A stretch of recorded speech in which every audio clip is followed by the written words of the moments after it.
Bonjour à tous, ici Dinorator, j'espère que vous allez bien. Bienvenue dans cette nouvelle vidéo et nouvelle review de Yu-Gi-Oh! GX et les reviews quotidiennes. Je rappelle qu'il n'y aura aucun spoil, que ce n'est qu'un avis personnel. Chacun est libre d'avoir son avis sur la question, bien évidemment.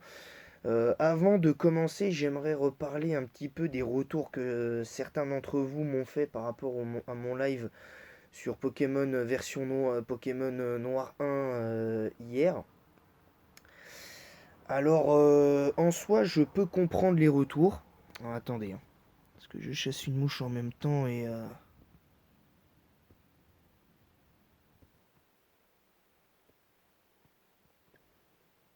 donc ça, voilà, j'ai pu la virer.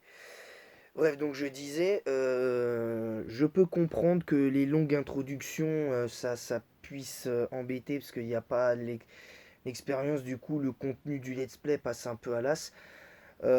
Juste, j'aimerais revenir là-dessus et faire une petite mise au point parce que pour moi c'est important de le souligner. Si j'ai fait une longue introduction, si l'introduction a été si longue, c'est parce que de un, j'ai juste rappelé les règles. Là, je n'ai plus besoin de les rappeler à part peut-être la règle sur les spams euh, dans le chat, dans mon chat quand je fais les lives et tout ça et tout. Donc ça, vous savez. La règle des spams pour être modérateur, pour une dédicace et tout ça, j'ai toujours dit, et même pour ces vidéos-là, pas besoin de spammer, ça ne sert strictement à rien. Donc ça, je continuerai à le rappeler. Mais comme c'était le premier live de Pokémon Noir, de Pokémon version noire, bah, je me suis dit, bon, ben, ok, ça s'est pas vraiment passé comme prévu parce qu'on aurait pu faire l'arène, on aurait pu faire des trucs et tout. Mais en soi, faire l'arène hier, ça aurait été trop. Ça aurait été trop. Déjà, ça aurait été trop. Mais aussi le fait que le sondage. Le fait que le sondage aussi a pris énormément de temps avant qu'il y ait des gens dans le chat qui puissent voter, ben du coup, ça a fortement pesé, évidemment. Alors, je m'en excuse d'avant, je tenais à m'excuser de ça.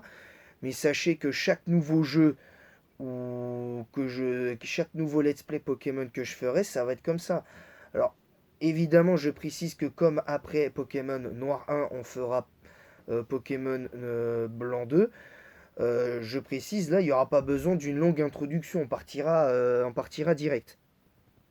Qu'on se le dise, qu'on se le dise clairement. Qu'on se le dise clairement. Donc voilà, c'était important de revenir dessus et je finirai là-dessus. Encore une fois en m'excusant pour la longue introduction mais du live parce qu'on a mis plus de 20 minutes pour le live. De base pour le sondage j'avais dit plus de 20 minutes, à peine 20 minutes. Et c'est vrai que si on avait mis moins de 30 minutes à faire l'introduction avec le sondage et tout ça, peut-être qu'on aurait pu faire l'arène, les premiers événements avec la Team Plasma, je ne sais pas. Pour être honnête, je ne sais pas. Maintenant, c'est comme ça. C'est comme ça. Donc on va débuter cette review, mais encore une fois, je m'excuse pour ce qui s'est passé hier.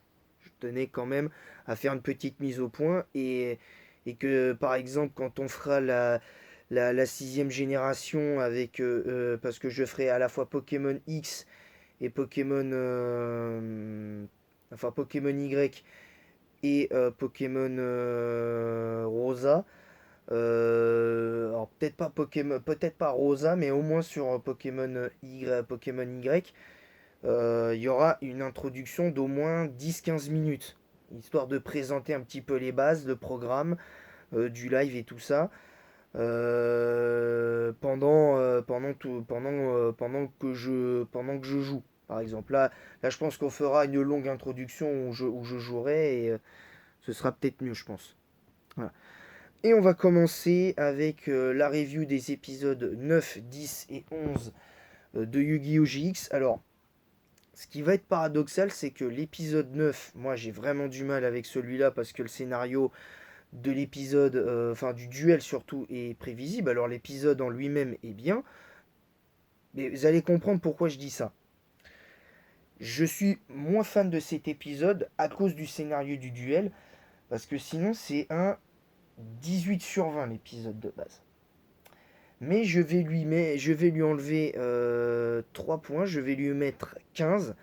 Parce que malgré le fait que je trouve l'épisode intéressant, je trouve que quand l'introduction de l'épisode pose le décor avec le fait que on apprenne que Charlie va devoir partir parce que son père veut le faire venir dans sa fabrication de sauces piquantes et enfin le faire travailler dans sa fabrique de sauces piquantes. Évidemment, ça c'est la version VF, hein, parce que je crois qu'en version originale c'est différent. Mais c'est pas de ça dont on va parler, c'est que moi j'ai l'impression que c'était comme ça. Ensuite, euh, finalement, il attend un petit peu, puis il lui lance il finit par lui lancer un défi. Moi j'avoue que j'aurais préféré voir Jaden livrer ce duel pour Charlie parce que ça aurait été plus symbolique, bien évidemment. Alors, est-ce que Jaden aurait battu le père de Charlie? J'en suis pas sûr. Ça, c'est ça, c'est une certitude que je ne vois pas comment Jaden aurait gagné contre le père de Charlie, surtout avec la stratégie qu'il avait mis en place. J'y crois moyen. J'y crois moyen pour le coup. Maintenant, maintenant, moi je trouve que quand on voit le scénario du duel, à mes yeux, Charlie avait les capacités pour gagner au moment où il le met à 700 points de vie. Euh, pourquoi il n'a pas calibré son jeu de façon à avoir fission en main, diffusion en main? Parce qu'il lui suffisait au moment de l'activation de retournement de table de faire diffusion et la cible de l'attaque entre guillemets du père de Charlie était nulle et non avenue. Donc, mais il y a une petite faille aussi dans ce que je dis, c'est que même en faisant ça, retournement de table s'active quand même, et les deux bouteilles de sauce piquante étant détruites, ben, lui fait perdre 500 points. Mais c'est là où je trouve que il aurait pu tenter quelque chose en augmentant ses points de vie au meilleur moment, mais je pense pas qu'il avait les cartes pour ça. Mais bon, c'est comme ça. C'est comme ça, et ouais, à cause de ce scénario-là, de fin de duel, je suis très déçu, malheureusement. Donc 15 sur 20 pour cet épisode. Maintenant, on va passer à l'épisode 10 et 11. Déjà, l'épisode 10 pose le décor parce que c'est le fameux duel disciplinaire entre Jaden et Cyrus. Avec Jaden et Cyrus contre les frères Paradox d'entrée de jeu. Et d'ailleurs, moi, ce que j'ai pas compris, c'est pourquoi les frères Paradox. Déjà, parce que si le Dr. Crawler voulait les faire perdre, même si le pouvoir du scénario les aurait fait gagner, moi j'aurais vu quelqu'un comme Kaiba venir imposer sa discipline pour dire eh oh, vous avez fait une bêtise, on m'a appelé pour vous imposer une certaine discipline et vous dire que si vous perdez, vous allez être exclu, machin et tout ça. Donc, euh, donc quand même, je pense que ça aurait été bien d'avoir un droit à un retour de Kaiba. Alors même si derrière, tu avais éventuellement Chad qui se pointait, je pense que ça aurait été Kaiba plus Chad, le combo aurait été plus ou moins parfait. Mais voilà, je trouve que pour le coup, ça a manqué d'originalité dans le choix du duo pour le scénario de cet épisode. ça m'enlève 2 points parce que sinon l'épisode aurait eu la note maximale. Mais le scénario du duel était. Par contre, là pour le coup, le scénario du duel, on peut pas prévoir qui va gagner. Parce que clairement, on sait pas. Clairement, on sait pas et tu le sens. Et, tu, et ça, tu le sens. Et ça, c'est que. Ça, c'est du. Pour moi, c'est prévisible. Très clairement. Donc, donc voilà, pour l'épisode 10, la première partie, je la trouve un peu moyenne parce que la première partie du duel, ils sont largement dominés, ils n'ont plus que 1700 points de vie, donc forcément, la qualité du duel n'est pas au rendez-vous, forcément. Et la deuxième partie est bien mieux. Parce qu'il y a des rebondissements en pagaille et tout, donc sympa et tout. Donc la première partie, je lui mets, comme j'ai dit, j'aurais pu mettre 20 sur 20. euh, J'aurais pu mettre 20 sur 20 à la première partie. Je lui enlève 2 points, donc je lui mets 18. Je, je, lui, je lui mets 18. Et la deuxième partie, pareil, je lui mets 18 sur 20. En partie de ce qu'on sait du second, de la deuxième partie. Parce que dans la deuxième partie, quand tu vois que ils sont aux portes de la défaite, déjà même si tu veux anéantir, anéantir son monstre en défense, déjà pourquoi tu n'utilises pas destruction de bouclier d'entrée de jeu? Parce que aussi déjà ce que je comprends pas c'est pourquoi ils ont perdu des points de vie alors que Vrioïd, quand Vrioïd attaque un monstre en position de défense sur le terrain, face verso ou face recto, le monstre est détruit automatiquement. Le monstre en défense est détruit automatiquement sans le calcul des dommages. Donc ça veut dire que les dommages ne sont pas appliqués. Donc pourquoi ils ont perdu 500 points de vie pour ça? J'ai pas compris en fait. Parce que il utilisait destruction de bouclier, il détruisait le mur de défense, Vrioïd attaquait le gardien de la porte, et voilà.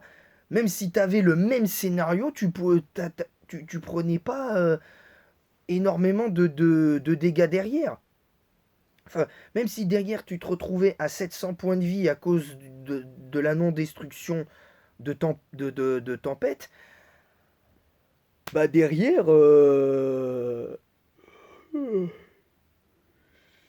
derrière c'est compliqué. Et là j'en baille, là c'est un bâillement de dépit parce que je comprends pas en fait. Je ne comprends pas. Et ça, à mes yeux, à mes yeux c'est dommage. À mes yeux c'est dommage. Mais bon, c'est comme ça. Bref, j'espère que cette triple review vous aura plu. Quand il y aura des épisodes en plusieurs parties, je regarderai 3 épisodes. Sinon, c'est minimum 2 épisodes par jour à regarder. Ce sera le cas également pour Call Yoko. Alors, je crois pas qu'il y ait des épisodes en plusieurs parties. Enfin, je crois pas, à part l'épisode pilote. Il me semble pas que dans l'univers Kolyoko il y ait des épisodes en 2 parties, mais bon, je ne m'en rappelle plus très bien. Bref, donc n'hésitez pas à vous abonner en masse si c'est pas déjà fait. On est à 61 abonnés des 300. Activez la cloche aussi pour recevoir les notifications, etc. etc. Encore une fois, avant de continuer, petite parenthèse pour le live d'hier, désolé de la longue introduction. Et c'est pour ça que du coup, ben, exceptionnellement, Platine est repoussé à la semaine prochaine. C'est repoussé à la semaine prochaine. Je pense repousser Platine à la semaine prochaine. Pourquoi? Parce que Faudra rattraper le coup avec le deuxième épisode de, de Pokémon Noir, mais enfin de Pokémon version noire, mais bon, je pense qu'on fera quand même au final, on fera platine, je pense. Bref, donc, donc, n'hésitez pas à partager le lien de ma chaîne YouTube en masse sur Facebook, non pas sur Facebook, sur TikTok, Twitch, YouTube même, Kik et Instagram. Et en attendant la prochaine vidéo, n'hésitez pas aussi à mettre un pouce bleu et un commentaire pour le référencement de ces vidéos, évidemment.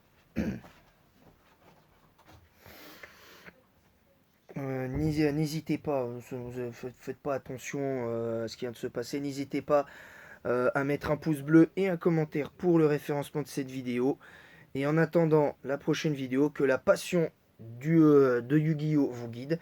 C'était Dinoraptor, et en attendant la prochaine, je vous dis à bientôt et à tout à l'heure pour le live de Pokémon Platine. On recommencera la tentative. On fera une deuxième tentative sur Pokémon Platine en espérant cette fois ne pas perdre. Hein, évidemment, on va essayer de faire comme on peut. Même si je pense que très honnêtement, ça va être très compliqué de gagner, de gagner ce let's play Nuzlocke Platine. Hein. Ça va être, je pense, très compliqué.